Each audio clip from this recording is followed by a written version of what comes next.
Break के बाद आपका स्वागत है। न्यूज 18 फास्ट ट्रैक के सिलसिले को यहीं पर रोककर एक बड़ी खबर आपके साथ साझा कर रहे हैं। ओपी चौटाला ने दुष्यंत दिग्विजय को गद्दार बताया है। मैं गद्दारों को माफ नहीं करता, ओम प्रकाश चौटाला की तरफ से यह बड़ा बयान दिया गया है। इनेलो का उम्मीदवार घोषित है, वही मेरा उम्मीदवार है। ओम प्रकाश चौटाला ने यह बातें तब कही जब वो अस्पताल से तिहाड़ की तरफ लिए कर उन्हें जाया जा रहा था। ओपी चौटाला ने दुष्यंत दिग्विजय पर बड़ा वार किया, बड़ा बयान दिया और गद्दार तक कहने से गुरेज नहीं किया। मेरे साथ साजिश के तहत फरलो रद्द की गई है। ओम प्रकाश चौटाला की तरफ से यह बात कही गई। जिसने भी गद्दारी की है उसे माफ नहीं किया जाएगा। ओपी चौटाला ने न्यूज 18 से एक्सक्लूसिव बातचीत में तमाम बातें कही। बड़ी खबर हम दर्शकों के साथ साझा कर रहे हैं, जहां ओम प्रकाश चौटाला ने अपने पोतों पर निशाना साधा और उन्हें गद्दार तक बता दिया। अब सवाल ये कि एक तरफ ओम प्रकाश चौटाला जींद के उपचुनाव में कूदने वाले थे, फरलों पर बाहर आने वाले थे, और उसके बाद वो साधते हैं निशाना अपने पोतों पर।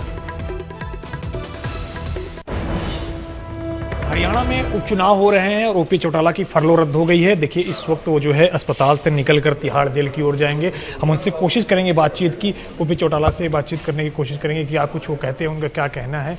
ओपी चौटाला साहब, चौटाला साहब आपकी फरलो रद्द की गई है, आप क्या कहेंगे? चौटाला साहब रद्द की गई है, क्या कहेंगे उस पर? क्या कहेंगे? फरलो रद्द की गई है आपकी, कोई नई बात है क्या? मेरे खिलाफ तो लगातार साजिशें हो रही हैं और साजिश के तहत मेरी फरलो कैंसिल की गई है। चौटाला साहब, आप दुष्यंत और दिग्विजय का समर्थन कर रहे हैं, ऐसा प्रचार किया जा रहा है कि आप उनको समर्थन कर रहे हैं। मैं गद्दारों को और देशद्रोहियों का कभी समर्थन नहीं करता।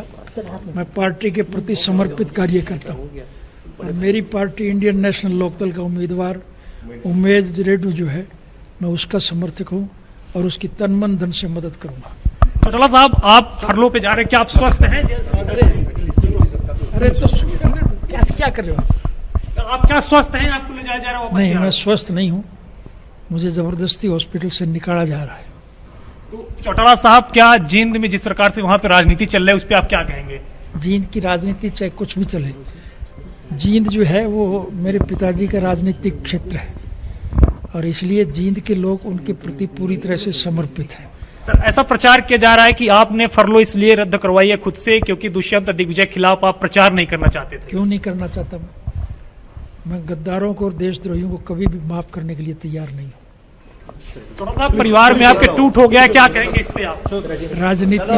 राजनीति में परिवार नहीं चलता, राजनीति में व्यवहार चलता है और मैं पार्टी के प्रति समर्पित कार्य करता हूँ। किसी के लिए वोट देने की अपील करेंगे आप? उमेद रेड्डी जो है वो मेरी पार्टी का उम्मीदवार है, मैं उसके लिए हर एक से अपील करूंगा और सबसे निवेदन करूंगा कि इसको भारी मतों से विजयी बनाऊं। दुष्यंत दिग्विजय के खिलाफ कुछ कहेंगे आप?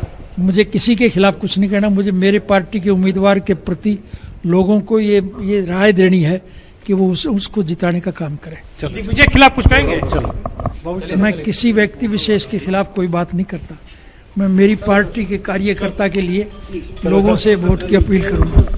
तो ये आप देख रहे थे कि किस प्रकार से ओपी चौटाला हैं, इनको तिहाड़ जेल आज शिफ्ट किया जा रहा है। एलएनजेपी हॉस्पिटल में ये पिछले कई दिनों से भर्ती थे, एलएनजेपी हॉस्पिटल से इनको तिहाड़ जेल ले जाया जा रहा है और इनका कहना है कि ये भी स्वस्थ नहीं है और इनको तिहाड़ शिफ्ट किया जा रहा है। साथ ही इनका यह भी कहना है कि मेरी फरलो साजिश के तहत रद्द की गई है और मैं लोगों से अपील करूंगा कि वो इनेलो के पक्ष में वोट करें, हमारा उम्मीदवार जो खड़ा है उसके पक्ष में वोट करें, ना कि उसके पक्ष में जिन्होंने जो है पार्टी को तोड़ने का काम किया है और जो इन्होंने अपने पोतों को जो है और अपने बेटों को भी साथ में ये भी कहा है कि वो द्रोही हैं और उन्होंने पार्टी को तोड़ने का काम किया है। कैमरा पर्सन रमेश के साथ अविनाश तिवारी, न्यूज 18 दिल्ली।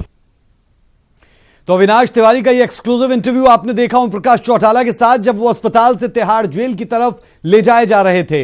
अब सवाल ये कि यहां पर दिग्विजय और साथ ही दुष्यंत को गद्दार तक कह दिया और कह दिया कि मैं उनके खिलाफ प्रचार के लिए उतरना चाहता था लेकिन साजिश के तहत नहीं जा पाया हूं। हमारे साथ जींद, जहां पर उपचुनाव चल रहे हैं, वहीं से लाइव जुड़ रहे हैं अशोक अरोड़ा, प्रदेशाध्यक्ष एनएलडी के। एक बड़ा बयान ओम प्रकाश चौटाला की तरफ से दिया गया और यह पहली बार हुआ कि जब वो खुलकर सामने आए और कह दिया कि गद्दारों का साथ नहीं देता और निशाना किस पर साधा यह आप जानते हैं।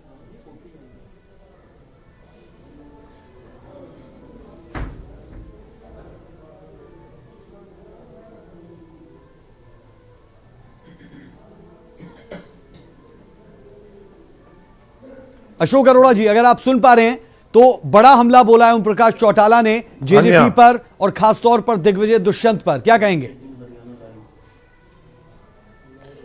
चौधरी ओम प्रकाश चौटाला ने हमेशा पार्टी को मां से बड़ा माना है और पार्टी के कार्यकर्ताओं को एक परिवार माना है। उनका परिवार पार्टी के कार्यकर्ता हैं। कहीं ना कहीं पार्टी को कमजोर करके जो लोग छोड़ के गए हैं तो निश्चित रूप से उनकी आत्मा को ठेस पहुंची, उनकी भावनाओं को ठेस पहुंची और आज इसी वजह से उन्होंने ये बयान दिया है। अरोड़ा जी, ओपी चौटाला साहब बार बार कहते दिखे कि मैं समर्पित कार्यकर्ता हूं और साथ ही यह भी कह दिया कि वो प्रचार के लिए उतरना चाहते थे लेकिन साजिश रची गई, फरलो रद्द हो गई। किस साजिश की वो बात कर रहे हैं? अगर आप जानते हो तो दर्शकों को बताएं।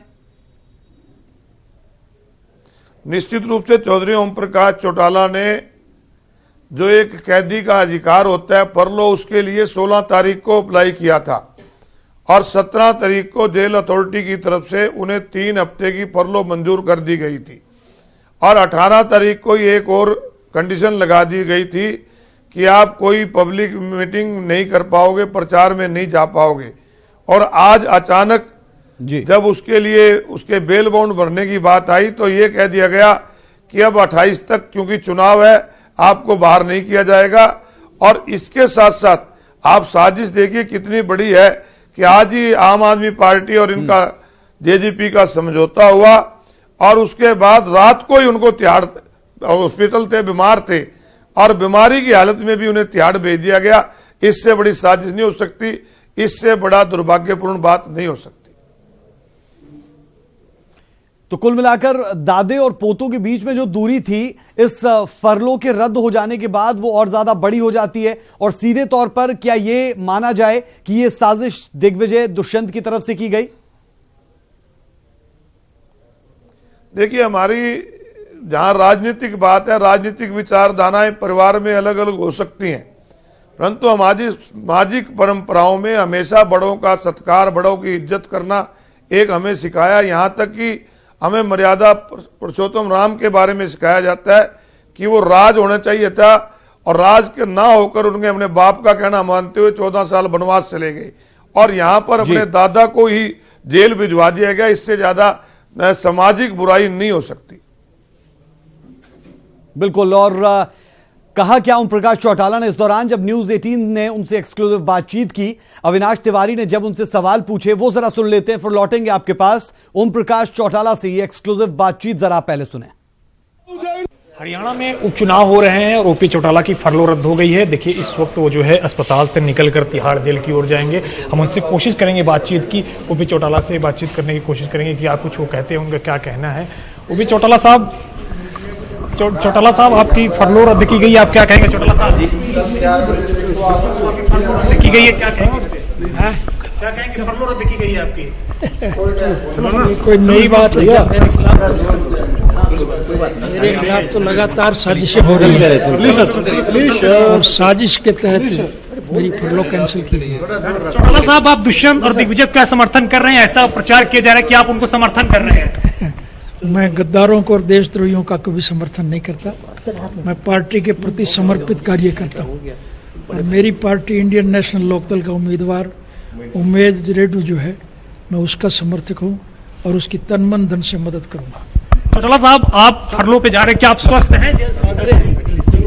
अरे तो क्या कर रहे हो आप? क्या स्वस्थ हैं? आपको ले जाया जा रहा है? नहीं, मैं स्वस्थ नहीं हूँ, मुझे जबरदस्ती हॉस्पिटल से निकाला जा रहा है।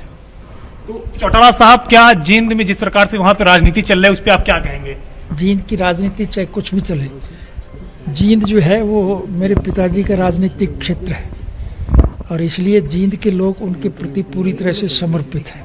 सर, ऐसा प्रचार किया जा रहा है कि आपने फरलो इसलिए रद्द करवाई है खुद से क्योंकि दुष्यंत दिग्विजय के खिलाफ आप प्रचार नहीं करना चाहते थे। क्यों नहीं करना चाहता? मैं गद्दारों को और देशद्रोहियों को कभी भी माफ करने के लिए तैयार नहीं हूँ। परिवार में आपके टूट हो गया, क्या कहेंगे इस पे आप? राजनीति में परिवार नहीं चलता, राजनीति में व्यवहार चलता है और मैं पार्टी के प्रति समर्पित कार्य करता हूँ। किसी के लिए वोट देने की अपील करेंगे आप? उमेद रेड्डी जो है वो मेरी पार्टी का उम्मीदवार है, मैं उसके लिए हर एक से अपील करूंगा और सबसे निवेदन करूंगा कि इसको भारी मतों से विजयी बनाऊं। दुष्यंत दिग्विजय के खिलाफ कुछ कहेंगे आप? मुझे किसी के खिलाफ कुछ नहीं कहना। मुझे मेरे पार्टी के उम्मीदवार के प्रति लोगों को ये राय देनी है कि वो उसको जिताने का काम करें। दिग्विजय के खिलाफ कुछ कहेंगे? मैं किसी व्यक्ति विशेष के खिलाफ कोई बात नहीं करता। मैं मेरी पार्टी के कार्यकर्ता के लिए लोगों से वोट की अपील करूंगा। तो ये आप देख रहे थे कि किस प्रकार से ओपी चौटाला हैं, इनको तिहाड़ जेल आज शिफ्ट किया जा रहा है। एलएनजेपी हॉस्पिटल में पिछले कई दिनों से। तो राजनीति में परिवार नहीं व्यवहार चलता है। अशोक अरोड़ा जी, इस बात पर जवाब चाहूंगा। परिवार नहीं व्यवहार चलता है, ऐसा क्या खराब व्यवहार था दिग्विजय दुष्यंत का कि पार्टी से निकाले गए और आज दादा तक ने गद्दार कह दिया? देखिए, मैंने पहले भी आपको कहा कि चौधरी ओम प्रकाश चौटाला ने पार्टी कार्यकर्ताओं को ही अपना परिवार माना है और उनके लिए हर कार्यकर्ता उनके परिवार का सदस्य है। एक लोकदल पार्टी ना हो गई, लोकदल एक परिवार है कार्यकर्ताओं का। और जिस दिन 7 अक्टूबर को आपके गुवाना के अंदर रैली हुई, चौधरी ओम प्रकाश चौटाला तक के बोलने में भी जिस प्रकार का व्यवहार वहां पर हुआ इनके लोगों द्वारा, इससे उनको आहत हुई। और उन्होंने तो कई मौके दिए, उन्होंने तो कई बार इनसे बात हुई कि अपने दादा से माफी मांग ले। पोतों ने अगर गलती की है दादा से माफी मांग लेते, परंतु उनको आहत इस बात से हुई कि वो हॉस्पिटलाइज थे, उनका पता करने नहीं गए। इस बात से वो काफी आहत है। बेहद शुक्रिया न्यूज 18 के साथ जुड़ने के लिए, वक्त देने के लिए और ओम प्रकाश चौटाला के इस बड़े बयान पर सफाई देने के लिए और बताने के लिए कि राजनीति किस तरीके से आगे बढ़ रही है एनएलडी और जेजेपी के लिए। कम से कम इस बुलेटिन में अभी के लिए हमारा और आपका साथ इतना ही। इजाजत दें, नमस्कार।